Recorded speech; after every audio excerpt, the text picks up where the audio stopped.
Hello नमस्कार दोस्तों आप सभी लोगों का स्वागत है आपके अपने यूट्यूब चैनल में। दोस्तों आज आपको एक ऐसी इन्फॉर्मेशन देने वाला हूँ जिससे कि आपको लगेगा कि भाई साहब ये हो क्या रहा है, चल क्या रहा है। मैंने देखो बहुत पहले से आपको बताता चला रहा हूँ कि वैकेंसीज़ कितनी खाली हैं रेलवे में, और रेलवे मिनिस्टर ने लोकसभा में राज्यसभा में डेटा भी दे दिया है कि कितनी वैकेंसीज़ खाली है। RTI के ज़रिए भी पता चल चुका है, ये बहुत पता चल चुका है, जग जाहिर है कि भाई साहब रेलवे में कितनी वर्क फोर्स की कमी है।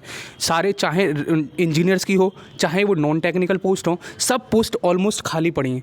तो अब भैया रेलवे तो चलानी पड़ेगी इनको, तो उसके चलते हुए भाई साहब ये कर क्या रहे हैं, देखो मैं वो आपको पूरा बताऊंगा। इनका एक घिनौना कृत्य देखो, पूरी की पूरी मतलब ज़िंदगी बर्बाद करके रख दी है जो भी एजुकेटेड पर्सन है। मैं इंजीनियर्स की बात नहीं कर रहा हूँ, इंजीनियर्स का तो बेड़ा अगर कर ही रखा है पूरी गवर्नमेंट ने, लेकिन उसके अलावा देखो इनको अगर 20-20 22-22 हज़ार रुपये अगर इनको वर्कर मिल जाएंगे, वर्कर ही बोलूँगा मैं, क्यों भैया क्या कर रहे हैं ये 20-20 22 हज़ार रुपये अगर इनको इंजीनियर मिल जाएंगे जो कि एक परमानेंट रिक्रूटरी से ज़्यादा काम कर रहे होंगे, तो इनको तो बेनिफिट ही है। देखो मैं दिखाता हूँ क्या है, मैं एक्चुअली पूरा मुद्दा बताता हूँ। देखो यार एक नोटिफिकेशन आउट हुआ है, उस नोटिफिकेशन में इन्होंने दे रखा है पहले से भी। देखो इनकी कुछ वैकेंसीज हैं जो जेई की, जूनियर इंजीनियर की, SSE की, सेक्शन सीनियर इंजीनियर की, जो कि कॉन्ट्रैक्ट पे चल रही हैं। कॉन्ट्रैक्ट पे तो भाई साहब इनको चलाना पड़ेगा, क्योंकि without engineers, without junior engineers, without junior SSE मतलब सेक्शन सीनियर इंजीनियर रेलवे नहीं चल सकती है। तो उसके लिए इन्होंने कॉन्ट्रैक्ट पे हायर कर रखे थे, पहले भी हायर कर रखे थे, और आगे के लिए भी एक नोटिफिकेशन जारी किया है कि भाई साहब जब तक वैकेंसीज फुलफिल नहीं होंगी हम इनको कॉन्ट्रैक्ट पर ही हायर करेंगे। पिछले वालों का एक्सटेंशन दे दिया है, वो 3 साल से लगातार एक्सटेंडेड होते चले आ रहे हैं, फिर दोबारा से एक्सटेंशन दे दिया है। चलो मैं देखो एक नोटिफिकेशन ही दिखा देता हूँ, उसके बाद में पूरा मुद्दे पर चर्चा करेंगे। तो देखो ये है पूरा फुल नोटिफिकेशन जो कि जाहिर किया है रेलवे की तरफ से आउट हुआ है। यहाँ लिखा हुआ है engagement of staff engaged SSE JE works construction organisation engaged on contract basis. देख सकते हो यहाँ पे ये लिख रखा है। अब देखो चल क्या रहा है पूरा मैं माजरा समझा देता हूँ, पूरी बहुत बड़ी PDF है, लिंक डिस्क्रिप्शन में प्रोवाइड कर दूंगा, वो वहाँ जाके आप देख लेना। यहाँ पे इसने मेंशन कर रखा है, मैं हिंदी में पूरा आपको समझा देता हूँ। देखो इन्होंने कॉन्ट्रैक्ट पे लोगों को हायर कर रखा था, जूनियर इंजीनियर्स को, सेक्शन सीनियर इंजीनियर्स को, जिससे कि इनका वर्क फोर्स कंप्लीट होती रहे और काम होता रहे। लगभग 5 लोगों का जो काम हो वो एक ही लोगों से करा रहे थे कॉन्ट्रैक्ट बेसिस पे, क्योंकि भैया कॉन्ट्रैक्ट वालों का तो ये बेड़ा अगर करके रखते ही हैं। जिसमें देखो सबकी वैकेंसीज थी, सिविल इंजीनियरिंग हो, मैकेनिकल इंजीनियरिंग हो, सिग्नल एंड ट्रांसफॉर्मेशन में जिसमें कंप्यूटर साइंस की होती है, electronics and communication, electrical engineering, इन सब की ब्रांचेज वाले स्टूडेंट्स को जेई की पोस्ट पे और SSE की पोस्ट पे इन्होंने कॉन्ट्रैक्ट बेसिस पे हायर कर रखा था। ठीक है, उसमें अलग अलग एलिजिबिलिटी थी, पहले भी रिक्रूटमेंट आए कई बार, और जिससे कि इनके हायर हो रखे हैं। तो उसी के चलते हुए उनको एक्सटेंशन दिया गया फर्दर। कब तक एक्सटेंशन दिया गया है, जो कि है आपका एक्सटेंशन 19/11/2023, यानी कि 19 नवंबर 2023 तक का एक्सटेंशन मिला हुआ है। यानी कि 19 नवंबर 2023 तक ये कंप्लीट रिक्रूटमेंट तो नहीं होने वाला है, जग जाहिर है, क्योंकि भैया दो तो इसमें आपका CBT होते हैं, तो जब तक तो कंप्लीट होने वाला नहीं है। तो इन्होंने ये लिख कर दे दिया कि भैया जेई और SSE के हम अगले जब तक 2023 तक कोई रिक्रूटमेंट नहीं कंप्लीट हो जाता, जब तक हम इनको कॉन्ट्रैक्ट बेसिस पे हायर करेंगे।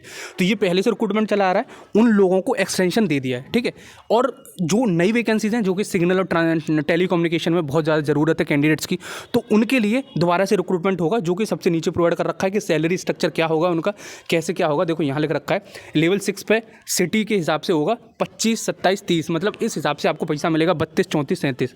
अगर परमानेंट रिक्रूटमेंट करना पड़ेगा इनको, तो वहाँ पे भैया सैलरी भी ज़्यादा देनी पड़ेंगी। उसके अलावा एक अलग से उनका एक, भैया अगर तुम रिक्रूट कर रहे हो तो एक इत्मीनान से लोगों को काम दोगे, ऐसा तो नहीं 5 लोगों का काम एक से करा लोगे, तो वो करना पड़ेगा। इस वजह से इन्होंने टंटा ये सारा हटा के कॉन्ट्रैक्ट बेसिस पर जॉब निकाल दी है।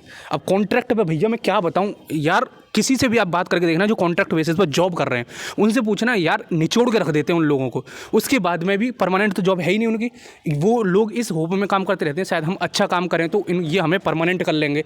और जबकि भैया अगर पढ़ाई करोगे तुम तो उसके बेसिस पर अगर ये रिक्रूटमेंट निकालें तो भर लेंगे।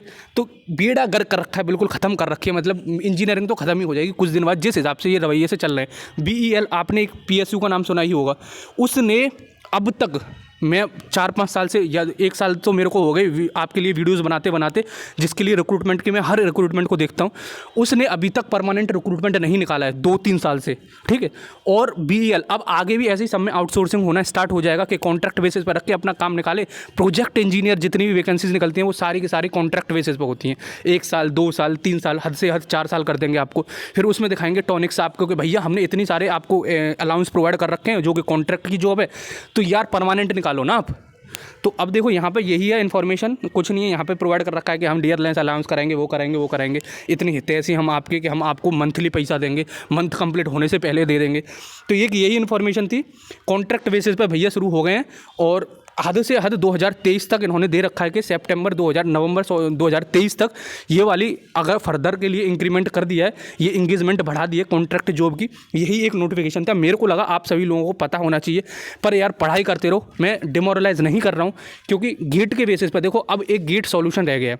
विदाउट गेट की जो वैकेंसीज थी वो लगभग सिकुड़ती जा रही हैं, या फिर गवर्नमेंट कहीं और प्रोवाइड कर देगी कॉन्ट्रैक्ट बेसिस पे। देखो मैं ये तो नहीं कहूँगा कि प्राइवेटाइज्ड हो रही है पीएसयू। इस बार 2022 के बेसिस पे, गेट के बेसिस पे बहुत ज़्यादा पीएसयू ने रिक्रूटमेंट किया है। लगभग 2200 तो मैकेनिकल की पोस्ट निकली होंगी, मैंने गिना भी चुका हूँ कई बार आपको, इसमें भी निकली हैं। और देखो ये जो स्टेट के इस AEJ होते हैं उनमें भी वैकेंसीज आती रहती हैं। तो भैया पढ़ाई तो करनी है आपको। ये मत सोच के बैठ जाना कि यार मैं पढ़ाई नहीं करूँगा, अब सारा प्राइवेटाइज्ड होता जा रहा है, नेगेटिव माहौल फैल रहा है।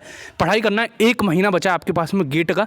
पीएसयू मिलेगी बहुत बढ़िया, नहीं मिलेगी भाई गेट में जाओ, गेट के थ्रू एमटेक में जाओ, एमटेक IIT से लो, वहाँ पे भाई बहुत बेहतरीन प्लेसमेंट मिलेगा। मैं इंटरव्यूज़ ज़रूर डालूंगा, डेफिनेटली डालूंगा अपने कलीग्स का और बहुत सारे दोस्तों का, जिससे कि आपको मोटिवेशन मिल सके और गेट की प्रिपरेशन आप सीरियसली लो।